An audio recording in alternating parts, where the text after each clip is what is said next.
আজ তৃতীয়া, তাই পুজো দিয়েই শুরু করলাম। নৈহাটির বাড়ির যদি সব থেকে কাছের জিনিস জিজ্ঞেস করো তো হচ্ছে এই ঠাকুর ঘরটা। এটা আমার ভীষণ কাছের। আগে প্রায় বিয়ের 2-3 বছর এখানেই কাটিয়েছি। বেশিরভাগ দিনই আমি পুজো করতাম বিয়ের পরে, কারণ আমার এই ঠাকুর ঘরে না একটা অদ্ভুত শান্তি অনুভব হতো, যেটা আমার ভীষণ ভালো লাগতো। তাই এখন গেলে চেষ্টা করি একদিন অন্তত পুজো করার। তা আজকেই করলাম। করে নিয়ে খাওয়া দাওয়া করে কিছুক্ষণ রেস্ট করে আর সন্ধ্যেবেলা আবার বেরিয়েছি আমাদের নৈহাটির ফেমাস দুর্গাপুজো, রাজেন্দ্রপুরের মৎস্য বাজারের দুর্গাপুজো, যেটা একটা কোনো মন্দিরের আদলে আই হোপ হয়েছে, আর যেটা অমায়িক সুন্দর। এখনও কাজ কমপ্লিট হয়নি, বাট দারুণ সুন্দর লাগছে। আরও তো বিশাল খুশি এখানে এসে। দেখতেই পাচ্ছ উনিমশাই বসার জায়গা পেয়ে বসেও গেছে। আর এখানেও ভিতরের কাজটা দেখার মতো, যেমন আইটিআই মোড়ে ছিল দেখার মতো কল্যাণীতে, এখানেও কিন্তু কিচ্ছুতে কমি নাই, সব ভালো লাগছে দেখতে।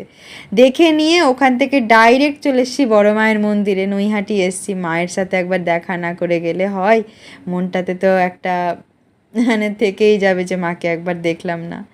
মাকে দেখে নিয়ে মন্দিরের বাইরে তো বিশাল ফেমাস মার্কেট মায়ের ওদিকের, দেখে নিয়ে দেন আমরা টুকুটি পায়ে বাড়ির পথে রওনা দিলাম। কিছু কেনাকাটাও ছিল। আর দেখো বাড়ির সামনে পুরো টুনি বাল্ব দিয়ে ভরে দিয়েছে।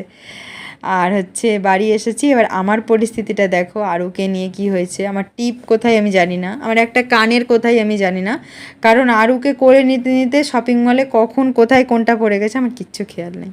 আর আজকে ছিল হচ্ছে কিছু স্মৃতি, এগুলোই। তো আজকের মতন বাই।